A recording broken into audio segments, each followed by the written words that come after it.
കാസർഗോഡ് തലപ്പാടി മുതൽ തിരുവനന്തപുരം വരെ നീളുന്ന ദേശീയപാത നിർമ്മാണം കേരളത്തിന്റെ അഭിമാന പദ്ധതിയാണ്. ഈ വർഷം ഡിസംബറിൽ ആ യാത്രാ സ്വപ്നം യാഥാർത്ഥ്യമാകുമെന്നായിരുന്നു പ്രഖ്യാപനം. എന്നാൽ ഈ ദിവസങ്ങളിൽ വന്ന വാർത്തകൾ ആശങ്കപ്പെടുത്തുന്നതാണ്. മലപ്പുറം കൂരിയാട് ദേശീയപാത ഇടിഞ്ഞു താഴ്ന്നു.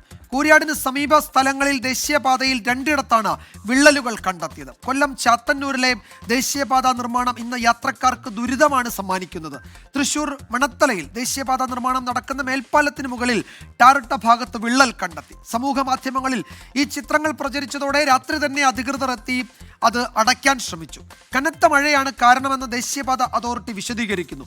എന്നാൽ മഴയിൽ തകരുന്ന ഉറപ്പേ ഉള്ളൂ ഈ പാതയ്ക്ക് എന്നാണ് ജനം ചോദിക്കുന്നത്. അശാസ്ത്രീയ നിർമ്മാണമാണോ ഇതിന് കാരണം? ഞങ്ങൾ ഈ മേഖലയിൽ ഇന്ന് രാവിലെ മുതൽ തന്നെ ഇന്നലെയും ഇന്നുമായി വിശദമായി ഞങ്ങളുടെ പ്രവൃത്തികൾ പരിശോധിക്കുകയാണ്. ഞങ്ങളുടെ പ്രവൃത്തികൾ ഇന്ന് വിവിധ പാതകളിൽ കണ്ട കാഴ്ചകൾ, കേട്ട വിവരങ്ങൾ, അവിടെ നിന്നുള്ള പ്രതികരണങ്ങളൊക്കെ പ്രേക്ഷകരിലേക്ക് എത്തിക്കുകയാണ്. കൂരിയാട് ദേശീയപാത ഇടിഞ്ഞു താഴ്ന്നതിന് പിന്നാലെ എടരിക്കോട് മമ്മാലിപ്പടിയിലും ദേശീയപാതയിൽ വിള്ളൽ കണ്ടെത്തി. ഇത് വലിയ പ്രതിഷേധത്തിനാണ് ഇടയാക്കിയത്. നിർമ്മാണ കരാർ ഏറ്റെടുത്ത KNRCയുടെ കോഹിന്നൂരിലുള്ള ഓഫീസിലേക്ക് യൂത്ത് കോൺഗ്രസ് പ്രതിഷേധ മാർച്ച് നടത്തി. ഈ മാർച്ച് സംഘർഷത്തിലാണ് കലാശിച്ചത്. അബിൻ വർക്കി ഉൾപ്പെടെയുള്ളവരെ തേഞ്ഞിപ്പലം പോലീസ് കസ്റ്റഡിയിലെടുത്തു.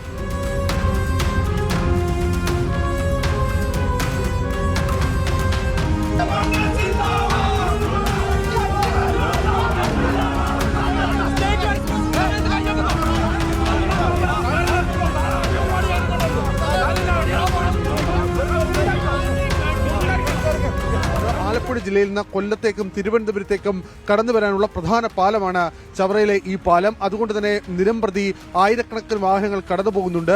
ഈ പഴയ പാലത്തിന്റെ ബലക്ഷയം അത് ഈ ദേശീയപാത നിർമ്മാണ കമ്പനി അക്കാര്യത്തിൽ ഒരു ബലക്ഷയം ഉണ്ടായി എന്ന് ബോധ്യപ്പെട്ടതിനെ തുടർന്ന് അടിയന്തരമായി ഇത് ബലപ്പെടുത്താനുള്ള നടപടികൾ തുടങ്ങണം എന്നുള്ളതാണ് നാട്ടുകാരടക്കം ആവശ്യപ്പെടുന്നത്. എന്തായാലും നിലവിൽ ഈ ദേശീയപാത നിർമ്മാണം പുരോഗമിക്കുന്ന ഘട്ടത്തിൽ തന്നെ ഇത്തരം ഭീതികൾ ഉണ്ടാകുന്നത് വലിയ രീതിയിൽ ജനങ്ങളെ കൂടി ഭയപ്പെടുത്തുന്നുണ്ട്.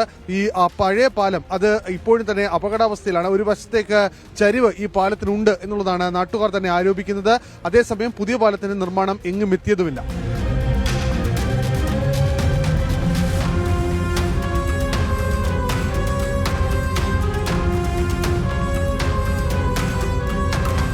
ചെളിയും വെള്ളക്കെട്ടും ഗട്ടറും പണി നടക്കുന്ന NH66ന്റെ വരാപ്പുഴയിലെ അവസ്ഥയാണിത്.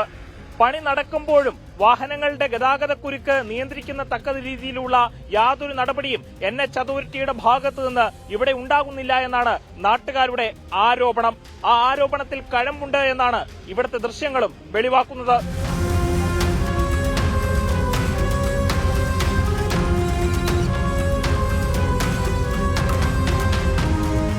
ഇന്നലെ വൈകുന്നേരമാണ് ദേശീയപാത 66 ചാവക്കാട് മണത്തലയിൽ വിള്ളൽ ശ്രദ്ധയിൽപ്പെടുന്നത്. നടക്കാനിറങ്ങിയയാൾ ഇക്കാണുന്ന വിള്ളലിന്റെ ദൃശ്യങ്ങൾ പകർത്തി സോഷ്യൽ മീഡിയയിൽ പങ്കുവയ്ക്കുന്നു. തൊട്ടു പിന്നാലെ തൊഴിലാളികളെത്തി പാറപ്പൊടിയിൽ പ്രത്യേക മിശ്രിതം ചേർത്ത് വിള്ളൽ അടയ്ക്കാൻ ശ്രമം നടത്തിയെങ്കിലും ഫലമുണ്ടായില്ല. നേരം പുലർന്നതോടെ UDFന്റെ നേതൃത്വത്തിൽ വലിയ പ്രതിഷേധത്തിനാണ് ചാവക്കാട് സാക്ഷ്യം വഹിച്ചത്. പ്രവർത്തകരെ അറസ്റ്റ് ചെയ്ത് നീക്കിയെങ്കിലും ആശങ്ക അകന്നില്ല. മഴ കൂടി ശക്തിപ്പെട്ടാൽ ഈ വിള്ളലിലൂടെ വെള്ളമൂർന്നിറങ്ങി വലിയ ദുരന്തങ്ങളിലേക്ക് കാര്യങ്ങൾ പോകുമോ എന്ന ആശങ്കയിലാണ് പ്രദേശവാസികൾ.